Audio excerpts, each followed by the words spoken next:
Police பார்த்தா joker மாதிரி தெரியுது.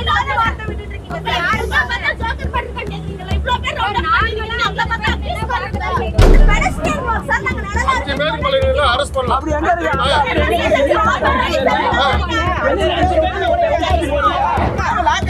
இப்ப எதுக்கு நீங்க அவங்களுக்கு கேர் பண்றீங்க? அஞ்சு பேருக்கு எதுக்கு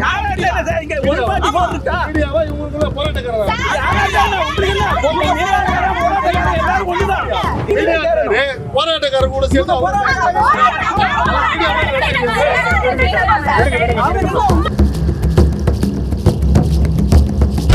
பேரலை நேயர்களுக்கு வணக்கம். நேற்று நைட்டில் இருந்து தமிழ்நாடு முழுக்க, குறிப்பாக மதுரையில் தமுக்க மைதானத்திலையும் சென்னையில் பனகல் மாளிகைக்கு பக்கத்தில் இருக்கக்கூடிய பகுதியிலையும் மாணவர்கள் ஆர்ப்பாட்டத்தில் ஈடுபட்டிருக்கிறாங்க. எதற்காகனா நீட் தேர்வை முழுமையாக ரத்து செய்ய வேண்டும், அதற்காக அந்த கோரிக்கையை வலியுறுத்தி காத்திருப்பு போராட்டம். ரொம்ப அமைதியான முறையில் எந்த விதமான சச்சரவுகளும் பொதுமக்களுக்கு ஏற்படுத்தாமல் வழக்கமாக ஆர்ப்பாட்டம் போராட்டம் நடத்துவதற்கு ஒதுக்கப்படுகின்ற இடங்களில் தான் அந்த மாணவர்கள் போய் போராட்டம் நடத்திருக்காங்க. அந்த போராட்டம் அனுமதி பெற்று நடத்துகிறாங்களா, அனுமதி பெற்று பெறாமல் நடத்துகிறாங்களா அப்படின்ற டிபேட்டை கிளப்புறதுக்கு முன்னாடி முதல்ல அந்த மாணவர்கள் எதுக்காக போராட்டம் நடத்துகிறாங்கன்னா, குறிப்பாக எஸ்எஃப்ஐ, டைஃபி, ஏஎஸ்எஃப், ஏஐஒய்எஃப், அகில இந்திய மாணவர் பெருமன்றம், இளைஞர் பெருமன்றம், மாணவர் முன்னணி, ஜனநாயக வாலிபர் சங்கம், எல்லா அமைப்புகளும் போராட்டத்தில் ஈடுபட்டிருக்கும் பொழுது காவல்துறை ரொம்ப கடுமையான ஒடுக்குமுறையை அவங்க மேலே கட்டவிழ்த்து விட்டுருக்குறாங்க. காவல்துறையினர் அந்த வீடியோஸ் நீங்கள் பார்க்கும்போதே தெரியும் எந்த அளவுக்கு ரொம்ப கட்டாயப்படுத்தி அவர்கள் கை கால்களை முறிக்கின்ற நோக்கத்தோடைய தான் காவல்துறை போராட்டத்தை ஒடுக்குனதை பார்க்க முடிகிறது. அதில் பார்க்கும்போது நமக்கு தெரிந்த நன்கு பழகிய தோழர்கள் பல பேர் அப்படி சித்திரவதைப்படுவதை பார்க்க முடியாமல் இன்றைக்கு அவர்கள் மறுபடியும் ராஜரத்ன அரங்கத்திற்கு முன்னாடி வழக்கமாக போராட்டத்திற்கு ஒதுக்கப்படுகின்ற இடத்துல போராட்டம் நடத்துவதற்காக கூடுறாங்க. அனுமதி கேட்டு கொடுக்காம அப்படின்றது என்ன அப்படின்னா, முதல்ல அனுமதி கேட்கறது அனுமதி கொடுக்கறது அப்படின்றதுல ஒரு சிக்கல் இருக்கு. நீங்க எந்த போராட்டத்துக்கு அனுமதி கேட்குறீங்க அப்படின்றத பொறுத்து. உதாரணத்திற்கு ஏதோ ஒரு தனியாக நீங்கள் ஒரு தனி கண்டனம் நடத்துறீங்க அப்படின்னா காவல்துறை அனுமதின்றது வேற. ஆனால் ஒரு ஸ்டேட்டுக்கு எதிராக, அதாவது ஸ்டேட்டினுடைய ஒரு பகுதியாக இருக்கக்கூடிய நீட்டுக்கு எதிராக போராட்டம் நடத்துறது அப்படிங்கும்போது காவல்துறை அதுக்கு அனுமதி கேட்டு கொடுக்க போகிறாங்களா? இப்போ ராஜ்மோகன் அமைச்சர் என்ன சொல்கிறாருன்னா, இங்கே அதை ஒட்டி நடைபெறுகிற போராட்டம் முறைப்படி காவல்துறையில் அனுமதி கோரி மக்களுக்கும் மற்றவர்களுக்கும் தொந்தரவு இல்லாமல், போக்குவரத்து இடையூறு இல்லாமல் அவர்கள் அனுமதி கோருகிற பொழுது அது சாத்தியம். ஆனால் திடீர்னு ஏதோ ஒரு இன்ஸ்டிகேட் பண்ணியோ அல்லது மக்களுக்கு இடையூறு செய்கிற பொழுதோ அது அதற்கான நடவடிக்கைகள் தான் எடுக்கப்பட்டது. நாங்கள் அனுமதி வாங்கிட்டு போராட்டம் நடத்தணும் அப்படின்றாரு. அனுமதி கேட்டால் நீங்கள் கொடுத்துருவீங்களா பாஸ்? முறைப்படி காவல்துறையில் அனுமதி கோரி டெல்லியில் நடந்த போராட்டத்துக்கு ஆதரவாக தமிழ்நாட்டில் மாணவர்கள் இளைஞர்கள் போராடணும். நேற்றும் நாங்கள் அனுமதி கேட்டு எழும்பூரில் போராட்டம் நடத்தோம். நேற்று அனுமதி மறுக்கப்பட்டு இந்திய மாணவர் சங்கம், இந்திய ஜனநாயக வாலிபர் சங்க தோழர்கள் கைது செய்யப்பட்டோம். இன்னைக்கும் நாங்கள் அனுமதி கோரினோம். முறையாக காவல்துறையினுடைய கமிஷனர் ஆபீஸ்ல நாங்கள் பெட்டிஷன் கொடுத்திருந்தோம். அதே போல உளவுத்துறையினுடைய ஐஜி வரைக்கும் இந்த போராட்டத்திற்கு அனுமதி வழங்க வேண்டும் என்கின்ற கோரிக்கை என்பதும் விடுக்கப்பட்டது. ஏற்கனவே போராட்டத்துக்கு அனுமதி வழங்கப்படுற ராஜரத்னம் ஸ்டேடியத்துல தான் நாங்கள் அனுமதி கேட்டிருந்தோம். காவல்துறை அனுமதி மறுத்து வலுக்கட்டாயமாக 200க்கும் மேற்பட்ட மாணவர்களையும் இளைஞர்களையும் கைது செய்து மண்டபத்தில் அடைச்சிருக்காங்க. அனுமதி கேட்டா கொடுத்துருவீங்களா? அந்த கேள்விக்கு பதில் இல்லைல்ல. ஏன் ஒன்றிய அரசுக்கு எதிரான போராட்டத்தை தமிழ்நாடு காவல்துறை இப்படி ஒடுக்குது? மக்கள் யாராவது சொன்னாங்களா பனகல் மாளிகை பக்கத்தில் போராட்டம் நடத்துறதுனால எனக்கு போக்குவரத்து நெரிசல் இருக்குன்னு? அந்த பனகல் மாளிகைக்கு பக்கத்தில் இருக்கக்கூடிய அந்த கட்டிங் வழியாக ரொம்ப வாகனங்கள் பயணித்தாலும் கூட ரொம்ப நெருக்கடி ஏற்படுத்துகிற அளவுக்குலாம் அந்த இடம் கிடையாது. மாணவர்கள் அங்கே காத்திருப்பு போராட்டம் பண்ணுறாங்க, இடம் ஒதுக்கி கொடுங்க. பக்கத்தில் எம்சிராஜ் ஹாஸ்டலில் உட்காந்து அவங்க போராடட்டும். பக்கத்தில் வேற ஏதாவது இடத்த ஒதுக்கி கொடுங்க. அந்த இடத்த ஒதுக்கி கொடுக்கறதுக்கு பேச்சுவார்த்தை நடத்த வந்தீங்களா? கைது பண்ண வந்தீங்களா? கைது பண்ண தானே வந்தீங்க. இதே மாதிரி சில நடவடிக்கைகளை இதுக்கு முந்தி திமுக அரசாங்கம் இருக்கும்போது பண்ணபோது இந்த தாவேக்காவினர் பாசிசம் அப்படின்னாங்க. அப்போ கூட மறுத்தது உண்டு. பாசிசம்ன்ற வார்த்தை இதில் பொருத்தாதீங்க, இது காவல்துறையினுடைய ஒடுக்குமுறை, இது அநாகரிகம், இது அராஜகம். ஆனால் இதை பாசிசம் அப்படின்னு சொல்றீங்க அப்படின்னா அது ஒன்று பாசிசத்தை நீர்த்து போக வைக்கும், அல்லது இதை நிறுவுவதற்கான காரணங்களை ஏற்படுத்தும். அது சரியான அரசியல் போக்காக இல்லை. ஒன்றிய அரசினுடைய பாச போக்கு அப்படின்றதும் மாநில அரசினுடைய எதேச்சதிகார போக்கு அப்படின்றதும் சில வேறுபாடுகள் இருக்குல்ல அடிப்படையில் அப்படின்னு சொன்ன போது அதெல்லாம் கிடையாது, காவல்துறை ஒடுக்குமுறை நடத்தினாலே அது பாசிசம் தான் அப்படின்னாங்க. காவல்துறை அப்படி ஒடுக்குமுறை நடத்தும் போது பாசிசம் என்று கொதித்த தாவேக்காவினர் இப்போது என்ன சொல்லுகிறார்கள் என்றால், சாலையில் போராட்டம் நடத்துவதற்கான இடம் இல்லை, சாலைகள் மக்கள் நடமாடுவதற்கான போக்குவரத்துக்கான இடம். இதுக்கு முன்னாடி டி நகர்ல பெண்களுக்கு பாதுகாப்பு கோரி நீங்க ஊர்வலம் நடத்தி திடீர்னு துண்டறிக்கை கொடுத்தீங்க. அப்ப காவல்துறை கைது செய்து உங்களை மண்டபத்தில் அடைத்த போது நீங்க என்ன சொன்னீங்க? போராட்டம் நடத்த உரிமை இல்லையா, அனுமதி இல்லையான்னு. நடுரோட்டில் இறங்கி நீங்க போராட்டம் நடத்துற போது அதானே நீங்க கேட்டீங்க. இன்றைக்கு அந்த மாணவர்கள் சாலை ஓரமாக நின்று போராட்டம் நடத்துவதற்கு அனுமதி கேட்கிறாங்க, கொடுக்க மறுக்கிறாங்க. அனுமதி மீறி காத்திருப்பு போராட்டம் பண்றாங்க. தமிழ்நாடு அரசுக்கு எதிராக ஏதாவது பேசியிருக்கிறாங்களா? மாறாக போலீஸ் உள்ள இந்த பிரச்சனையை தமிழ்நாடு அரசுக்கு எதிரானதாக திருப்புறாங்க. காவல்துறை திட்டமிட்டு அந்த மாணவர்கள் மீது பலவந்தமான முறைகளை பிரயோகப்படுத்துகிறது. இன்றைக்கு இந்த போராட்டத்தினுடைய ஒரு பகுதியாக ராஜரத்ன ஸ்டேடியத்தில் போராட்டம் நடக்குது அப்படின்னு சொல்லிட்டு எஸ்எஃப்ஐயில் இருக்கக்கூடிய தோழர்கள் மூலமா தெரிந்து கொண்டேன். அங்க போய் அதை கவர் பண்றதுக்காக நானும் ஒளிப்பதிவாளர் மெல்டனும் போறோம். போன போது அங்க எல்லாரையும் ஆல்ரெடி அரெஸ்ட் பண்ணிட்டாங்க. நாங்க போகும்போதே செருப்புகள் சிதறி கிடந்தன.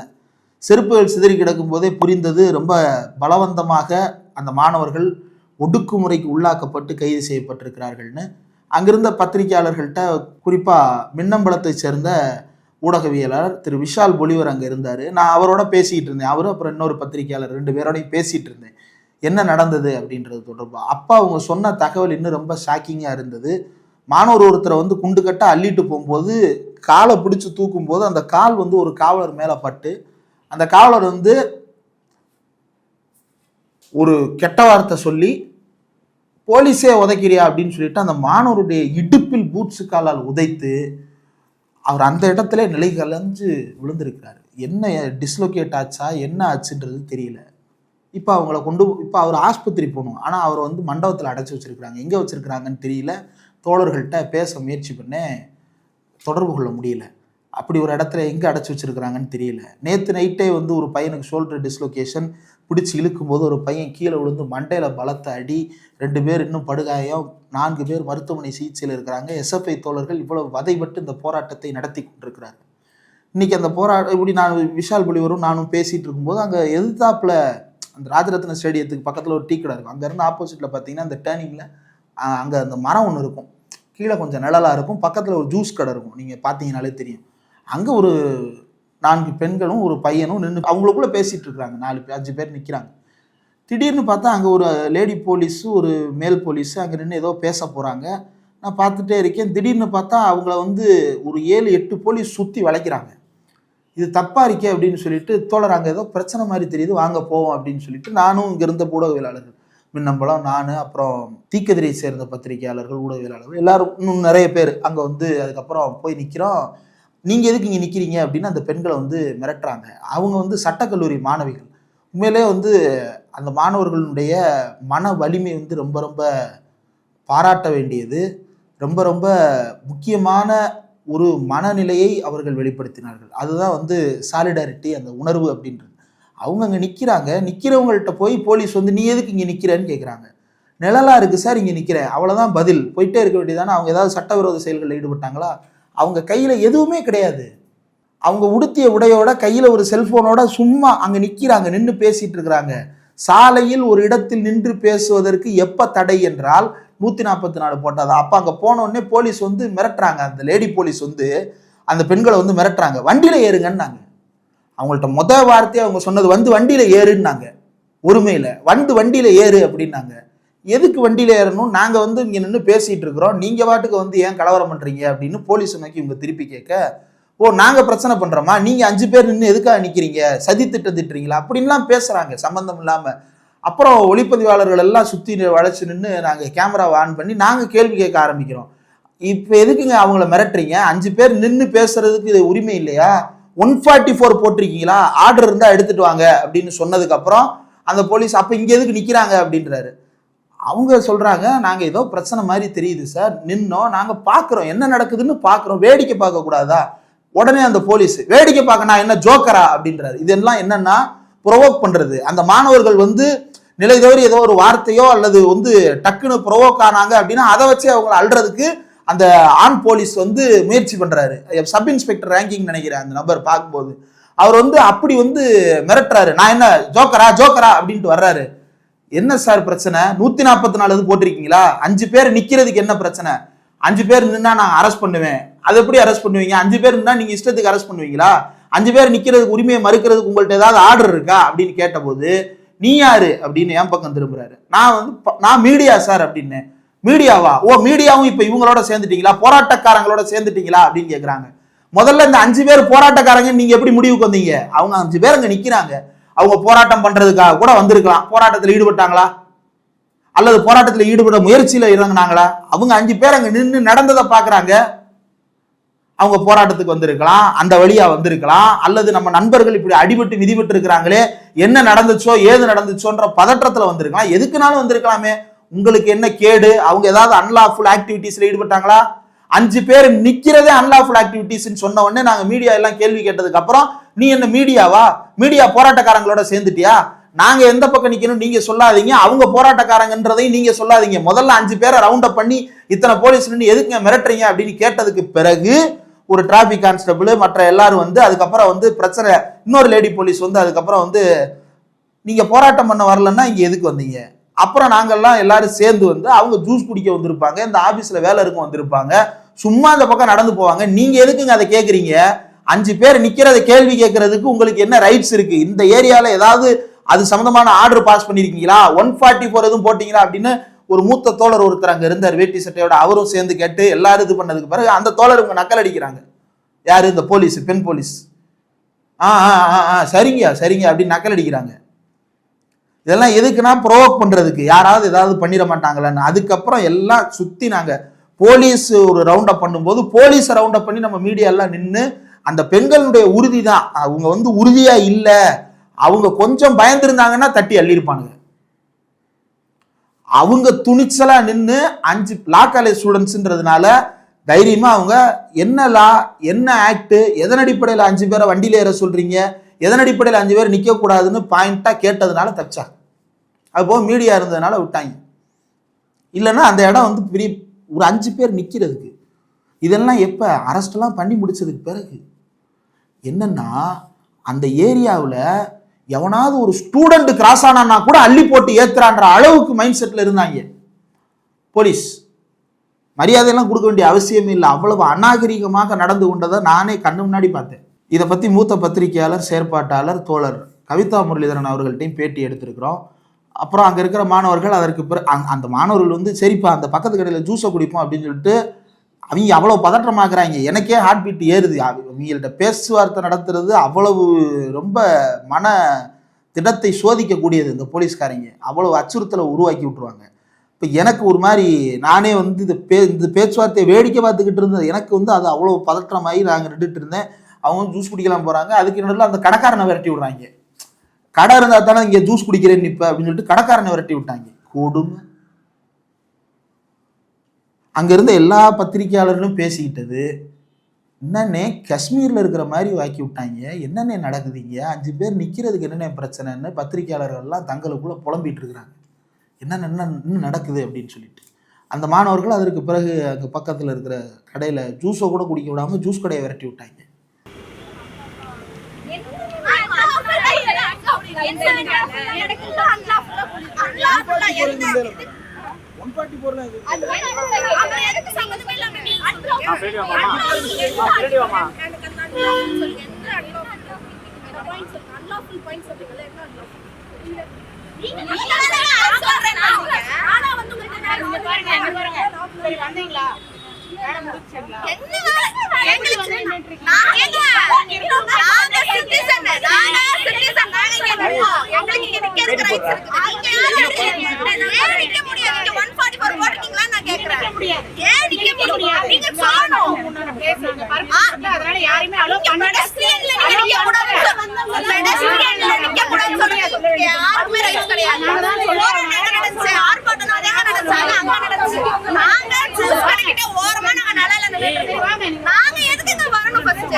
என்ன பர்பஸ்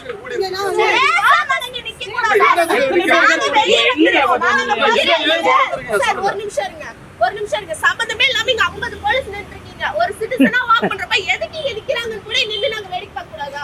வேடிக்கை பார்க்க கூடாதுன்னு ஏதாச்சும் நாங்க எல்லாரும் லாஸ்ட் இருந்தா சொல்லுங்க, ஏதாச்சும் இருக்கான்னு சொல்லுங்க. என்ன பர்பஸ் வேடிக்கை பார்க்கறீங்கன்னு கேட்டேன்.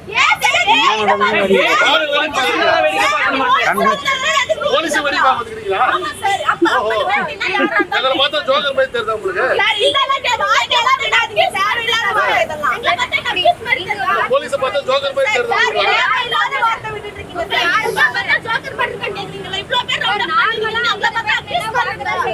நாங்க அந்த மாதிரி கேள்வி கேட்கலையே. நீங்க தான் சார் எடுத்து வந்தீங்க ஒண்ணே பஸ்ல இந்த நோக்கத்துல பண்ணிக்கிறீங்களா கேக்குறேன். சார் நோக்கேட சார் நீங்க நோக்கம் இருந்தாலும் ஒரு இடத்துல நிக்கணும்னு அவசியம் இருக்கா? நோக்கம் இருந்தாதான் ஒரு இடத்துல நிக்கணும்னு அவசியம் இருக்கா சார்? நான் இங்க நோக்கம் இருந்தாதான் சொல்றதை கேளுங்க. ஆளாளுக்கு பேசாதீங்க. சரி ஓகே சார். சம்பந்தம் பிரச்சனை பண்ணவங்கள அரெஸ்ட் பண்ணி வச்சு இப்படி போயிட்டு நீங்க எதுக்கு நிக்கிறீங்க? நாங்க எதுக்கோ நிக்கிறோம் சார். நாங்க சார் தலைமுறை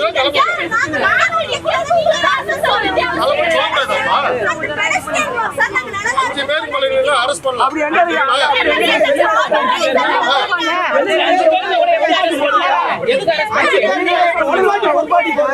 அஞ்சு பேர்ல எங்க அரெஸ்ட் பண்ணீங்க?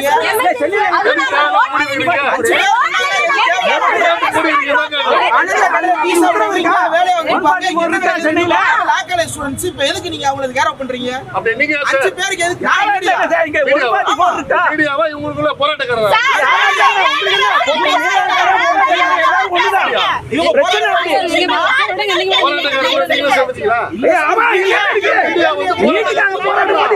நீங்களே சேரணும் சார். வாங்க நீட்டுக்காக சேரும். உள்ள போராடும் நீங்களே சேரணும். போராட்டக்காரர் கூட சேர்ந்து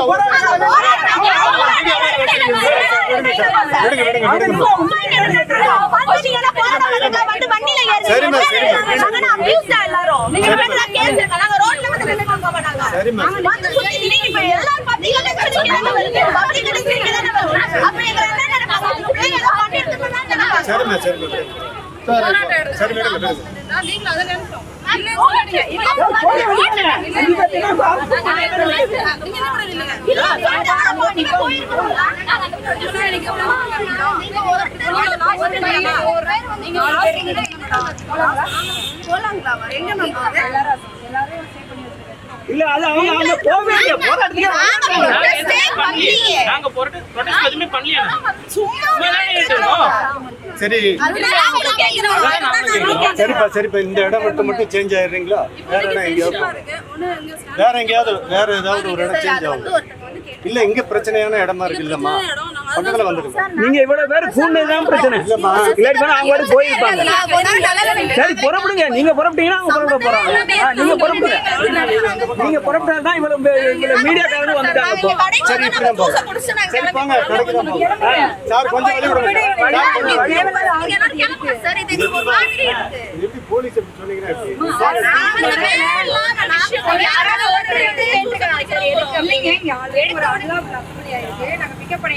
நல்லா புல்லு சொல்லாதீங்க மேடம். ஐயா அண்ணா புல்லு சொல்றாங்க. இல்ல இல்ல வார்த்தையெல்லாம் கரெக்டா பயன்படுத்தணும். அல்லா புல் அசம்பிளியே கிடையாது. அது இது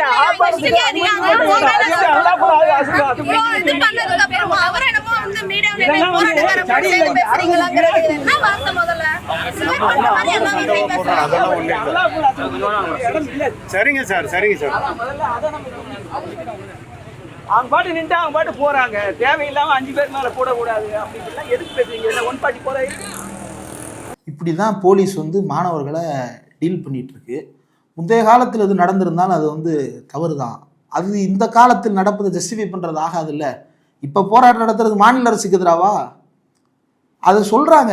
அந்த மாணவர்களும் பத்திரிகையாளர்கள் எல்லாருமே சொல்கிறாங்க, எங்க டெல்லியிலையாவது ஜந்தர் மந்தர்னு ஒரு இடத்த ஒதுக்கி கொடுத்துறாங்க. அவன் இங்கே இடம் ஒதுக்கி கூட கொடுக்க மாட்டேங்குதுன்னா இது டெல்லியில் இருக்கக்கூடிய மோடி அரசை விட மோசமான அரசா காவல்துறையாக இருக்குது அப்படின்றாங்க.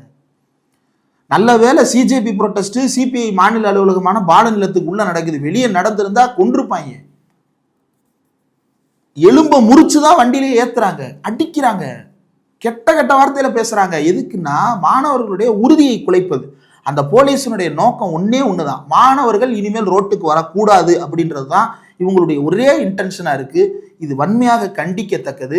தமிழ்நாடு அரசினுடைய இந்த நடவடிக்கை மாணவர் விரோத போக்கு என்பது தமிழ்நாட்டினுடைய உணர்வுகளுக்கே எதிரானது. நீட்டுக்கு எதிராக திமுக காரனா சார் போராட்டம் நடத்துறான்? இந்த போராட்டம் நடத்துறது திமுக காரனா? எஸ்எஃப்ஐ, டைஃபி, ஏஎஸ்எஃப், ஏஐஒய்எஃப், இஸ்கப் இவங்க எல்லாருமே மாணவர் மற்றும் இளைஞர் அமைப்புகள். இன்னும் சொல்ல போனா அந்த போராட்டத்தில் கலந்துகிட வந்த பல பேர் உங்களுக்கு வாக்களித்தவர்களா கூட இருப்பாங்க. அரசியல் ரீதியா இன்னைக்கு சிபிஎம் இந்த அரசு தொடர்வதற்கு நிலைத்திருப்பதற்கு ஆதரவு தெரிவித்திருக்கிறது. இன்றைக்கு இந்த தவேக அரசு உறுதியான அரசாக ஆட்சியை நடத்தி கொண்டிருக்கிறதுன்னா அதுக்கு காரணம் சிபிஎம் கொடுத்த ஆதரவு. அந்த கட்சியினுடைய மாணவர் அமைப்பை சேர்ந்தவர்கள் மீது இப்படி ஒரு ஒடுக்குமுறை என்பதை எப்படி புரிஞ்சுகிறது? எப்ப வாய திறப்பார் விஜய்? ராஜ்மோகன் இன்றைக்கு பேசின பேச்செல்லாம் அட்ராசிட்டியினுடைய உச்சகட்டம். சாலைகள் போராட்டம் நடத்துவதற்கான இடம் அல்ல. ஆமா, சாலைகள் போராட்டம் நடத்துவதற்கான இடம் அல்ல. அதனாலதான் ஓரமா பாதை ஓரமாக ஒரு இடத்தை ஒதுக்கி கொடுங்கன்னு கேட்கிறோம். ராஜரத்ன ஸ்டேடியம் முன்னாடி அப்படியே கூட்டம் அள்ளிரும். நாங்க தான் பாக்குறோம். எத்தனும் அங்க டிராபிக் ஜாம் ஆச்சுன்னா வண்டி நவராது. பெரும் ரோடு அந்த ரோடு. அதுக்கு இந்த பக்கம் அந்த பக்கம் இருக்கிற ரோடுகள்லையா கேட்கல. நீங்க தானே கவர்மெண்ட் டெசிக்னேட் பண்ணிருக்குல்ல, போராட்டம் நடத்துவதற்கு ஒதுக்கப்பட்ட இடங்கள் அப்படின்னு இருக்குல்ல. வள்ளூர் கோட்டம் பக்கத்துல ஆர்ப்பாட்டம் பண்ணிக்கிட்டு இருந்தோம். போன அரசு வள்ளூர் கோட்டத்தில் ஆர்ப்பாட்டம் பண்ணக்கூடாதுன்னு தூக்குச்சு. அதையே கடுமையா எதிர்த்தோம். இப்போ வள்ளூர் கோட்டை இடத்த தூக்கிட்டு ராஜரத்ன ஸ்டேடியம். இப்போ அடுத்து எங்க தரமணியில் நடத்தும்பீங்களா? அப்படி ஒரு இடத்த ஒதுக்கி கொடுங்க. இப்போ மக்கள் பார்வையில் இருந்து இந்த போராட்டத்தை மறைக்க பார்க்கிறார்கள், போராட்டக்காரர்களை ஒடுக்க பார்க்கிறார்கள்.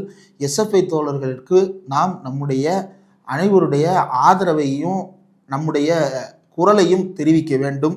இல்லாவிட்டால் அவர்கள் மீதான இந்த ஒடுக்குமுறை என்பது இன்னும் மோசமானதாக மாறிவிடும். பார்ப்போம்.